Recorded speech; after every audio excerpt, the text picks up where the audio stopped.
It's a massive welcome to Jimmy Conrad. Jimmy, how are you? I'm great. Thanks, Peter, for having me. Thanks for being on. It's fantastic stateside to the Middle East as well. Really looking forward to this. We've got some questions lined up for you. So, we're going to get straight into it. Let's start with that World Cup vibe because it's on the doorstep. It's not far away now. What are US fans' expectations, do you think, for the tournament? Realistic fans or ones that are just joining into the sport for the first time? Both. So, I would say for the ones that only follow the World Cup and only really support soccer, as we call it here in this country, every 4 years, there's a lot of hype around this team, and rightfully so. We have a lot of talented young players that are playing for some big clubs over in Europe. We have Weston McKennie at Juventus, Serginho Dest at Barcelona, Christian Pulisic wearing the number 10 shirt at Chelsea. I mean, these are very big and breaking the glass ceiling type moments in our development as a nation playing this beautiful game. So that's a big deal. We will be the youngest team at the World Cup. Yeah. So I think that when you start to put all this into consideration, and you also take into account that this team doesn't have any World Cup experience. We might have one former Newcastle player, DeAndre Yedlin, who might be getting the call, but the roster hasn't been out yet. He's still, I'd say, on the bubble. That's it. Everybody else doesn't have World Cup experience. So I would like to think, given our group against Wales, England, and Iran, that on paper we have a good chance, but you can't sleep on Wales. Gareth Bale can win a game by himself. Obviously, England are one of the favorites to win it all. And then Iran, kind of a bogey team. We should get out of this group, and then whatever happens from there happens. We would cross over with Netherlands or Senegal. That would be a tough test. For me, though, as a former player, I wanted to gain, obviously, to get out of the group, but to gain that really valuable experience because we're hosting the World Cup in 2026. And my expectations for that should be a deep run, especially because we're hosting the tournament. It's always a special game as well when you play England, isn't it? Because it's across the pond, and it is. You're right in what you said, Jimmy. It's a decent group, I feel, because Wales, although they can't rely on one player, so it'll be interesting to see what that squad is. Now, you said that which sort of fans is it? Fans that are just coming into it. So for English fans who might just be aware of the US team or not really know a lot about US football. Let's talk about, are you a fan of Ted Lasso? Of course. As someone who's played and understands the stereotypes that exist around Americans in particular, and having played over in Europe, whether with the national team, I did a loan spell with Lech Poznan in Poland as well. There's just not a lot of respect for American players in particular. So he hits some of those stereotypes. It's built around stereotypes. And what I love about it is that he breaks those down by being a human being. And so, yes, of course, the show resonates with me on a human being level. Sure, some of the footballing stuff, you're like, all right, but it's funny how much they skip. Like all of a sudden they went from, first game of the season, and the next episode, they're like 10 games in. And I'm like, wow, okay. So we're just skipping a whole swath of probably pretty important games. But I love what they're doing. I love that it's shining the lights on how much support there is for the game over here in this country. But I also, as a friend of Jesse Marsh, who took over at Leeds United, for him to have to go into press conferences and answer questions about, is he like Ted Lasso, is kind of crazy. I think that really speaks to how influential and impactful that show What a became. job he's done. What a job. He's kept a major side, by the way, not just any side. He's kept the great Leeds United in the top flight. Yeah, I don't know if a lot of Americans can fully appreciate what that means. And I'm glad you brought that up because I think it's really important. As someone who played against Jesse and got coached by him when he was an assistant at the national team, and I'm a friend of his, I'm really proud of what he's accomplished. And he took a very big risk by taking Leeds at that point in the season. So for him to keep them up was vital. And now with a proper summer, and now with him signing some of our top young American players, amongst others, but him losing Calvin Phillips and potentially Rafinha, he's going to have some work to do. So he's not out of the woods yet. I still think there's a lot more for him to prove. I think he's up for it, of course. And he's talking about another fantastic human being, Jesse Marsh is top guy. Just want to stay on that because just to let that realization dawn a little. He took over from probably the most favourite coach of Leeds United since Don Revie, possibly. He took over he was so well loved. He took over in a precarious position of Leeds United, facing just after their return, going back down. It was literally at the death. There was 3 clubs, all Newcastle were in there, Everton were in there, Leeds United were in there. It was a heck of a challenge, not just on one scale, but on 3. And what he did do as well was he tightened Leeds up. He knew that they couldn't just play this crazy ball that was going on all of the time, and he shored them up. So I think he deserves an absolute ton of credit. 100%. I mean, I'm working on my coaching badges here. I'm trying to get my A license here so I can, quote, I've got air quotes for people, they can't see me, but so I can coach the pros, even though if I wanted to get a pro job, I probably could get it.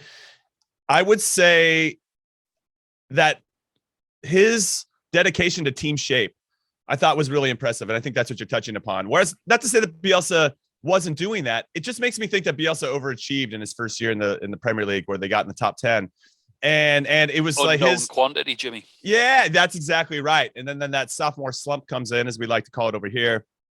And people figured them out a little bit, that if you do these 3 or 4 things, Leeds doesn't know how to adapt to that because they're so hyper-focused kind of on that man-to-man style. And Jesse just came in and said, and I thought he handled the transition really, really well.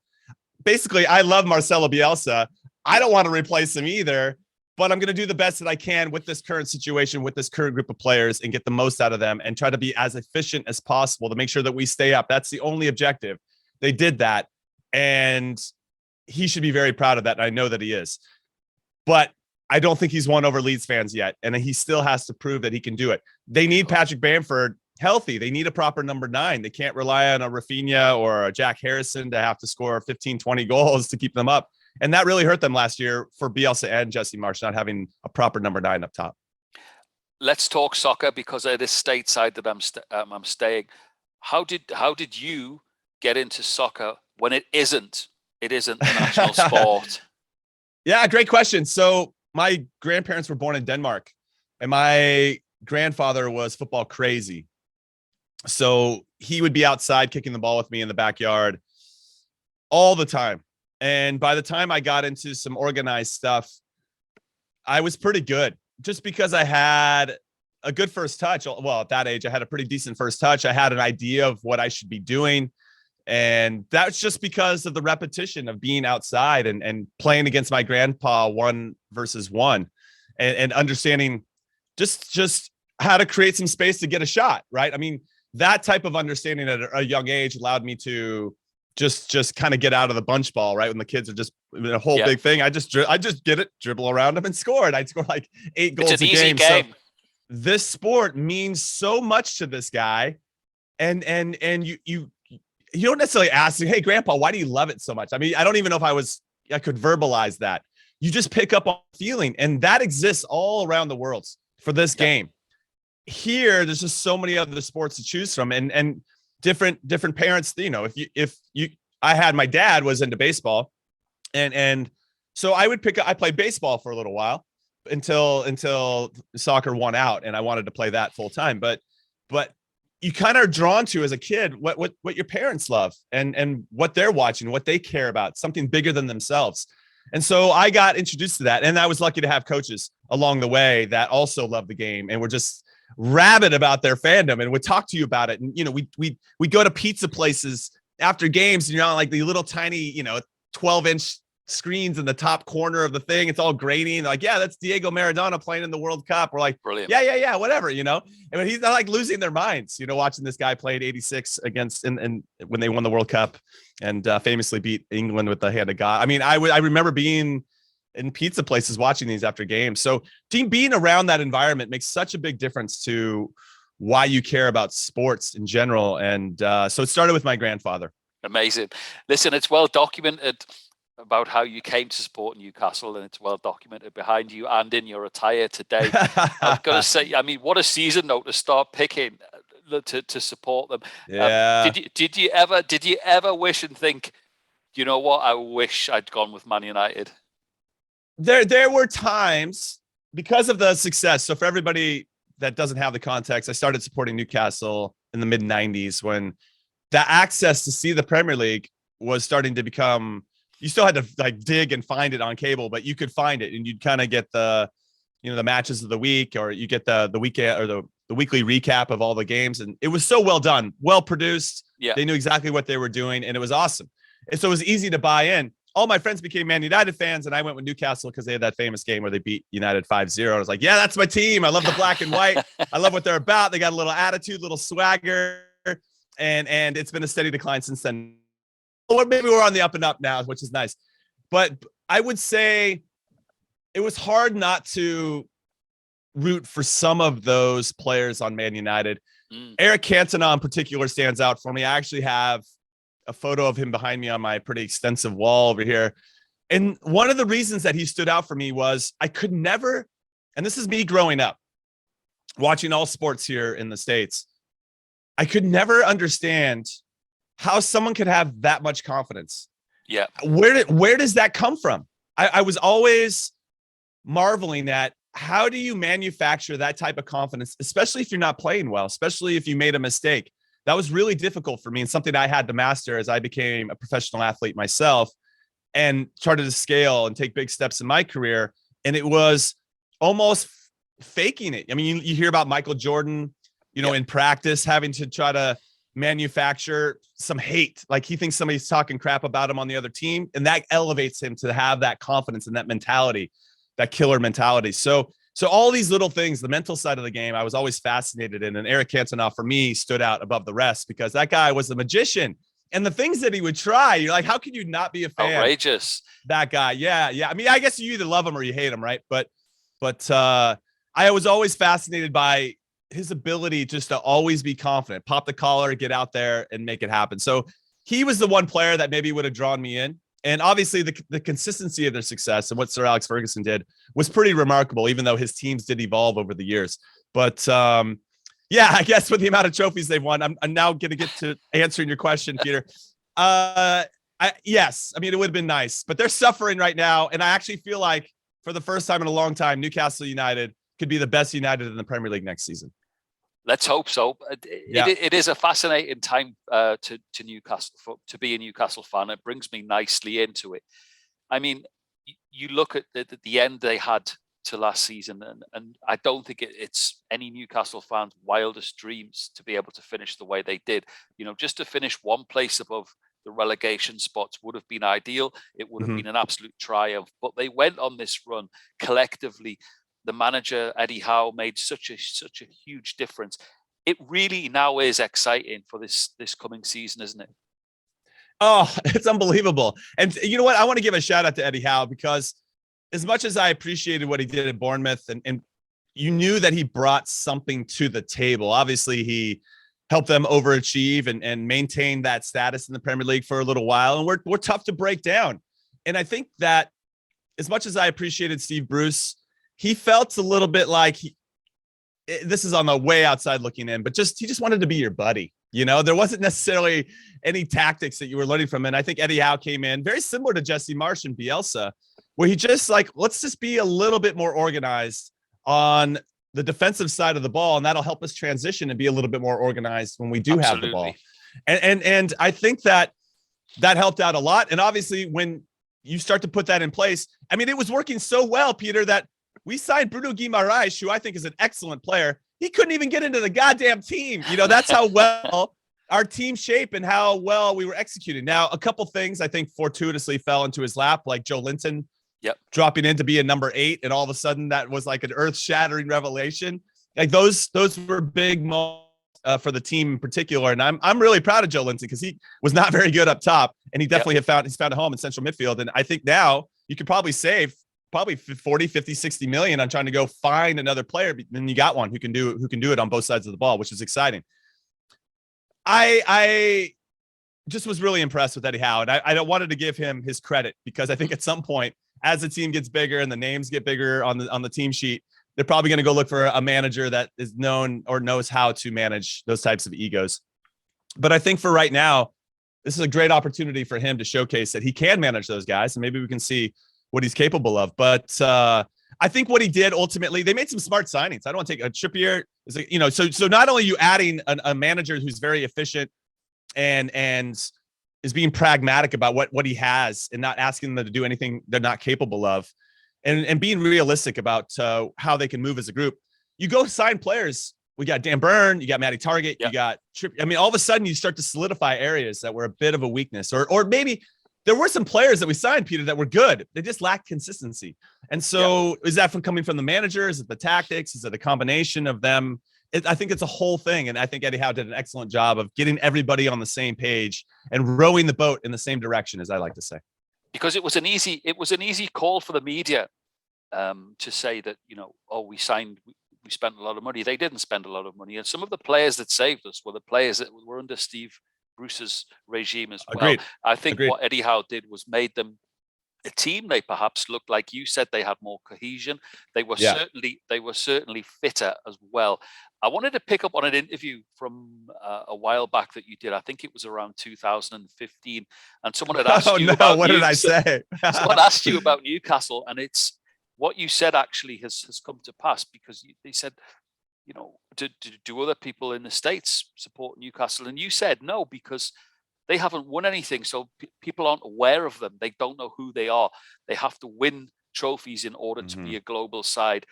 Now, given where they are, given the takeover, given the players that they could sign and possibly have a cup run, win an FA Cup, win the Premier League, people are going to start to see Newcastle United globally, aren't they? 100%. And that was a really good answer by me. I'm pretty excited about what I said back in 2015. I think that winning is, especially here in the States, what really helps move the needle in terms of support over here is winning. That's one. And number two would be signing an American. So if you have an American, I mean, we have more Chelsea fans over here than and you see a lot of Pulisic jerseys. And it makes a lot of sense. And I think that was one of the reasons why they signed him, right? This was not only is he a good player, but it could be a marketing vehicle to grow Chelsea's brand in the States. And it's worked.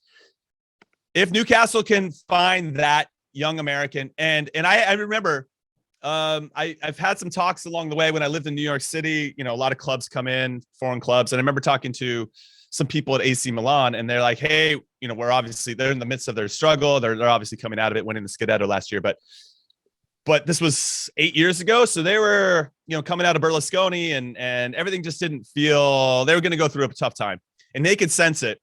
And they said, hey, how do we get bigger in the States? And so you got to sign an American player. And they said, who? Like, give us names. Which player do you think can play for a club of our stature? And I think that the Pulisics of the world were a little bit too young for me to cast out their name at that point. They're probably like 13, 14, 15.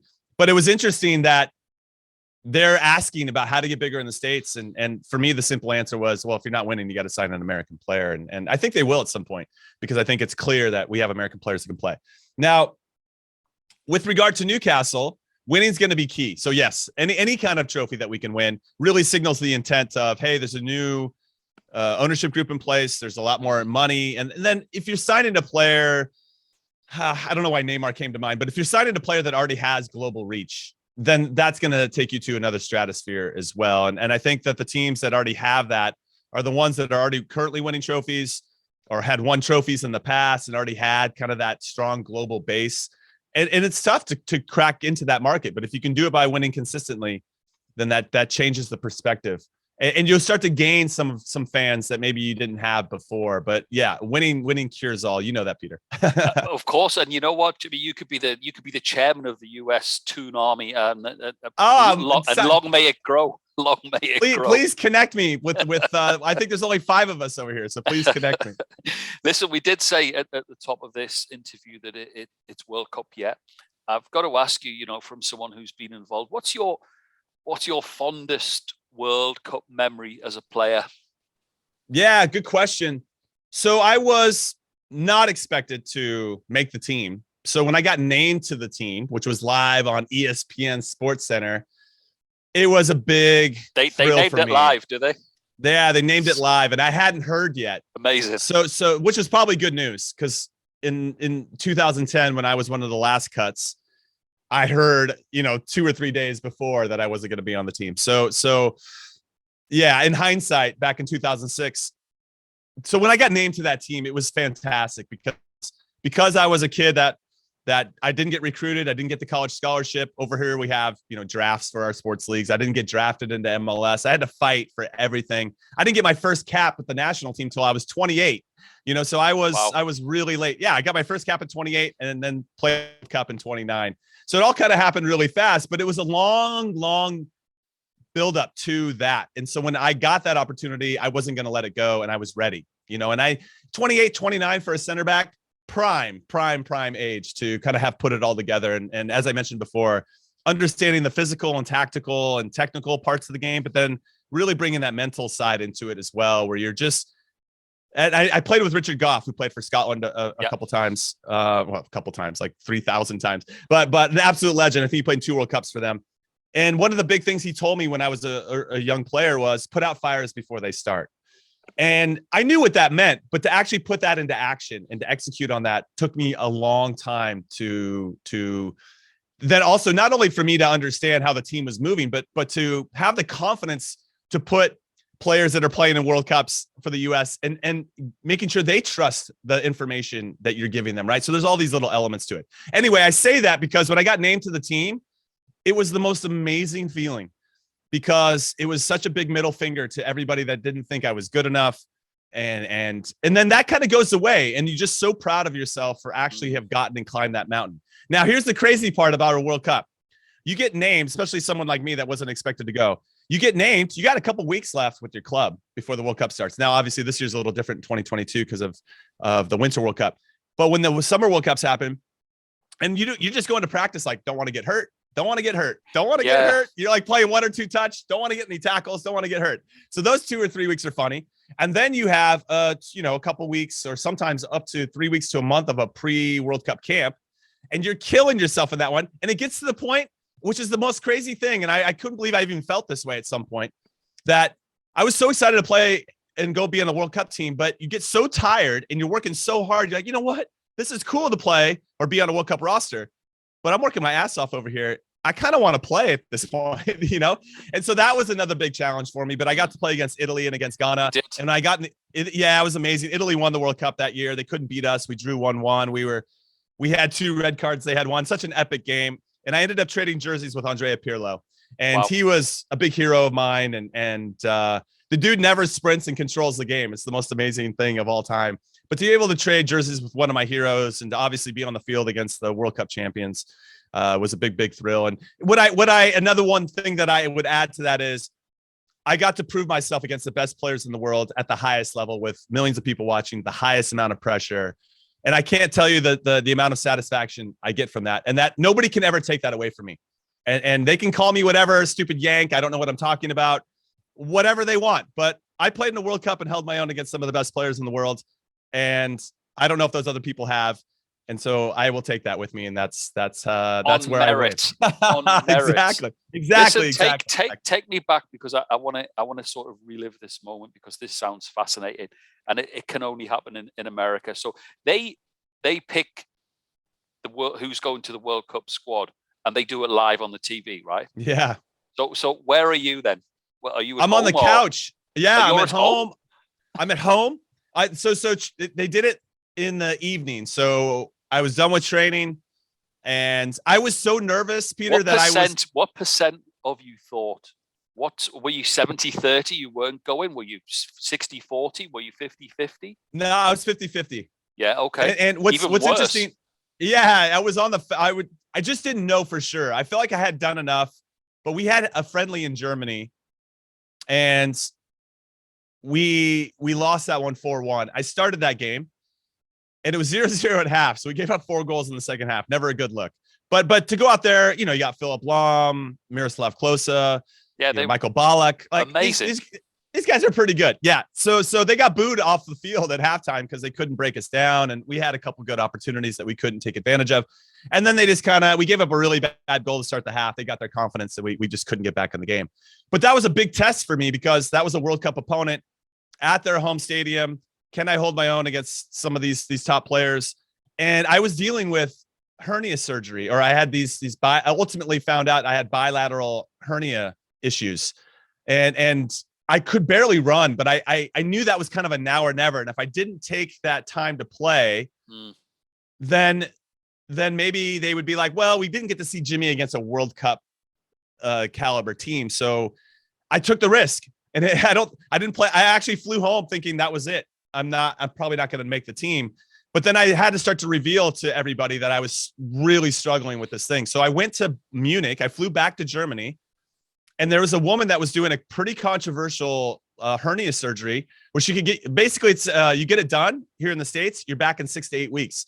6 to 8 weeks. That was in March. They're going to name the team in April. I had to be healthy. So I went to this woman who basically cuts your nerve and you're back in 2 weeks because you can't feel anything anymore. And everybody's like, what are you doing? I'm like, this is my only chance. And so I did it. And they're like, actually, it's just your left side. It's your right side as well. And they're like, so you got to do this one and then come back and do the other one. I'm like, I don't have 4 weeks. I have to be back in 2. So at that point, they had done 5,000 players of like this surgery. And I was only the second guy that had both sides done at the same time. I was under the knife for like hours and hours and hours. I felt awful for about a week. And then all of a sudden I'm running around. It's the most amazing because you don't feel anything. So that first game back, this is the craziest thing, Peter. First game back, we're playing against New England, who has Clint Dempsey at the time. Yep. And so it's me versus Clint Dempsey, which is a big matchup. My first 90 minutes after having this pretty controversial surgery. And I score the game-winning goal and we win 1-0 with the national team coaching staff there. I mean, it was just unbelievable. Now, I still didn't feel 100%, but I had shown enough that, all right, we can count on Jimmy if we need him. I wasn't going to be a lock-in starter, but it was somebody they wanted me to trust. Like if I came off the bench in any situation, that I'd be out there and ready to go. And I was ready. I was 1,000% ready. I was not going to let that opportunity pass me by. So did you literally just throw the popcorn when your name was read out? Were you just like, yeah. My wife was at work, but when this happened, I think it was like 3 or 4 p.m. local time in Kansas City. We'd finished training at 1. So I'm at home. I'm so nervous. I'm like cleaning the house. I didn't know what to do. Like, what do you do? Like, I don't want to talk to my parents or my friends. Like, I don't have answers for them. I don't know if I'm on the team. I haven't heard anything early. So yes, when I see that, I mean, my phone basically melted when I got named to the team. And my wife came home maybe an hour later and we decided not to drive anywhere. And she said, Jimmy, anything happened today? Yeah, exactly. We're not big drinkers, but we're like, we gotta go get some champagne or something, because this is just such a big deal, such a milestone. And she's been with me for so long. She's seen the struggle very, up close. So I'll give you another story. Prior to that, 2006, at the end of 2005, I got named as MLS Defender of the Year. Yep. Had a really good season, all that stuff. My coach, Bob Gansler, who was the 1990 U.S. World Cup coach, a legend, and I love the guy, but he was very tough on me. So I get named, and I'm buzzing, man. I get named to that. I'm like, holy crap. I've been working so hard and it's not about individual accolades, but I had been working so hard just to be acknowledged, right? And just to get that respect. So to win that award kind of validated that what I was seeking. So we get found out in the locker room that I got named. Everybody's excited for me. As we go out to the training fields, Coach Gansler pulls me aside, puts his arm around me and says, you probably deserve that for only 60% of the year. And then that was it. He's like, the other 40%, you weren't that great. Wow. And I'm like, I was on cloud 9 and he brought me way down.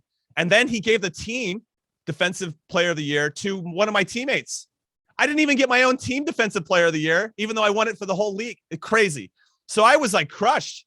I went home. I was crying. Like, why would somebody do that to somebody? Like, can I not have like a 30 minutes to at least feel good about myself and all the hard work that I put in? So you leading into that, where this guy's just trying to toughen me up. And ultimately, we've mended all those bridges, but he just said, I didn't want you to rest on your laurels. You had much more to achieve. And you proved that by holding your own and playing well at the 2006 World Cup. So as much as I hated him for about 3 days there, I ultimately think it was good for him to do that to me because it made me want to continue to prove that I was a top player. The school of tough love. It was tough love. Listen, staying with the World Cup, and this is such a good story for you, and it's great timing to have you on as well. I'm talking about the World Cup after this one, because what does it mean to Kansas City to be a host of the next World Cup? It's awesome, right? Oh, it's incredible. As someone that grew up as a teenager in 1994 when we hosted the World Cup was something I'll never forget, because we couldn't afford tickets. We weren't making that type of money as a family, but I was close to the Rose Bowl, which is where the final was, the famous final where Roberto Baggio misses the penalty against Brazil. And anytime there was a game at the Rose Bowl, I lived about 15 minutes from there. We would go to this place called Old Town Pasadena where everybody would congregate. It's about 3/4 of a mile away from the Rose Bowl, so a lot of people would walk. And just to be absorbing that culture and really kind of extending what I was learning from my grandfather and now doing it in big groups. And I mean, they had to shut down the streets because the Brazilians had their drums and doing the samba lines. And you're like, what is happening? And why do these people lose their minds around this sport? It just kind of solidified that I made the right decision by playing this sport. So seeing what the impact that it had in 94 and how the MLS was then birthed a couple of years later after that, and how much we've grown as a nation since then on both sides, the men and the women's. Obviously our women won it in 1991, the first ever Women's World Cup. But we also hosted the Women's World Cup in 99. Again, the final was at the Rose Bowl. Brandi Chastain had that famous penalty. She takes off her shirt. She's got the sports bra on. Like iconic moments. And all of these things have elevated the game to a point where 2026 is going to be insane, Peter. And it's going to be mad. Look forward to it. Oh, it's going to be great. And they're expanding the tournament, right? We're going from 32 teams to 48. So now you're inviting even 16 more countries to be a part of the party. I just think it's going to take it to the next level. And I believe that tickets are going to be out of control. But the fact that Kansas City got named, I played there for 8 years. I was captain for 4 or 5 of those years. That's where I had my World Cup success. I was playing for this club. I'm on their wall of fame. If you go to the stadium for Sporting Kansas City, my name's up there, which is surreal. I can't even believe that's a real thing. And the city is an incredible hotbed for the sport. Not only the developing players, but they've got a successful domestic team in Sporting Kansas City. They now have a new NWSL, the Women's Professional League, KC Current, who's now opening up their own 15,000 seat stadium. Like, the game is clearly got energy around it on the men and women's side. And we used to play at Arrowhead Stadium where the Kansas City Chiefs, the NFL team, plays. They're going to renovate that. Apparently they're going to put 150 million or something into it to make it a little bit more modern, and it needs it. But it's such a great place to play, especially when it's full. We had an opportunity to play against Manchester United there when I was a player, and just the buzz, everybody's just so excited and so proud that they can kind of demonstrate how cool the city is. For me, Kansas City is a hidden gem of the Midwest in this country. And I think anybody that has a chance to go see a game there or just to be around in that environment will really fall in love with it as much as me and my family have as well. I've got to say to you, as an outsider from the US, the world, not just UK, the world has learned so much from how to put a show on from 94. Mm-hmm. And they've picked up on that. The Premier League is a perfect example. We go to the game beforehand. We'd get into the stadium 5 minutes before the game. The game would kick off. Halftime, nothing. Now, you go back to 94, and it all came back to Europe. It all came back. Oh, there's entertainment. Now, when we look, and we've been involved, ourselves in looking at clubs and helping with marketing and helping with promotions, every single club, let's look at the US model. Let's look at the entertainment, because by God, they know how to put a show on.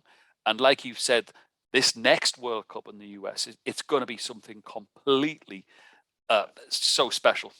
Yeah, no, I agree with you. And I think that with the advancements in technology, we've already seen it with Super Bowls, that they're trying things. They're trying to take advantage of all these different elements to whether you're watching at home or whether you're in the stadium. How can they make sure that you're engaged the whole time?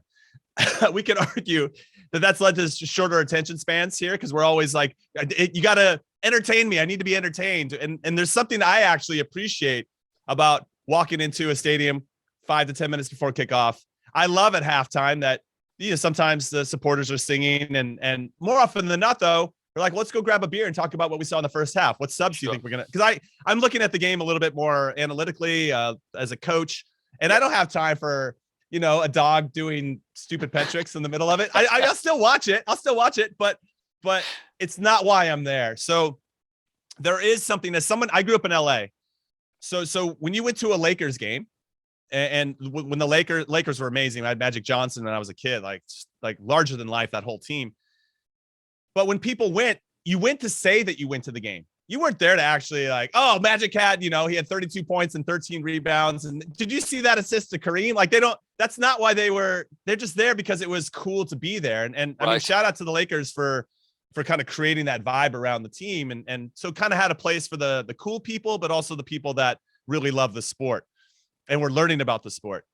And then I would go to Dodger games. Dodgers were pretty good when I was a kid as well, won a couple World Series, and it kind of felt similar, but that sport for me, baseball, is more me and my dad, or me and my mom. My mom took me to a couple of games too, and it felt more personal in that way. And it didn't feel like I was part of anything bigger.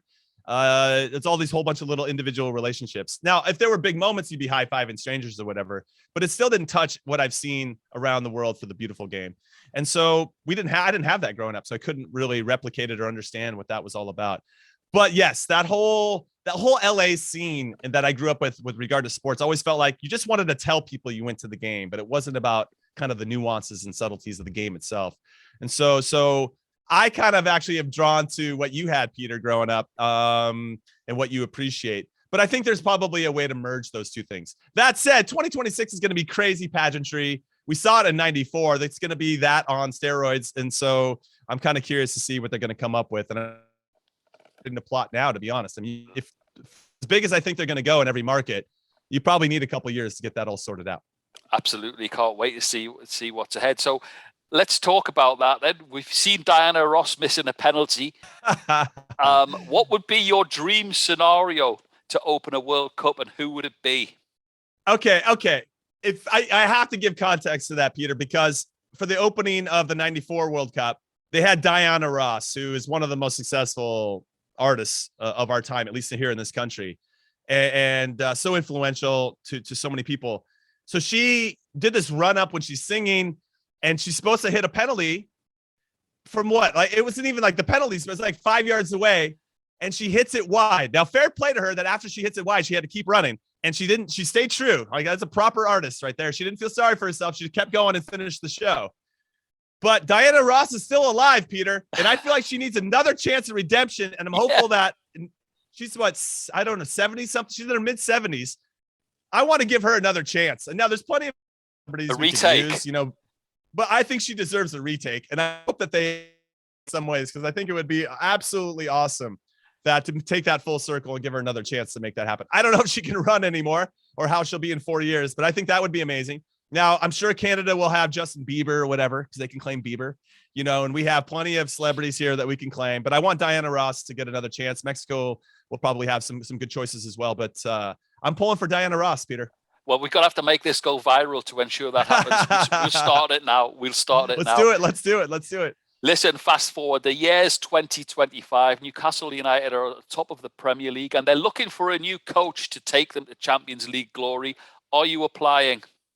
Oh, 1,000%. At that point, I'll have my A license. I'm potentially working with UEFA to get my A license over there, get my UEFA badges.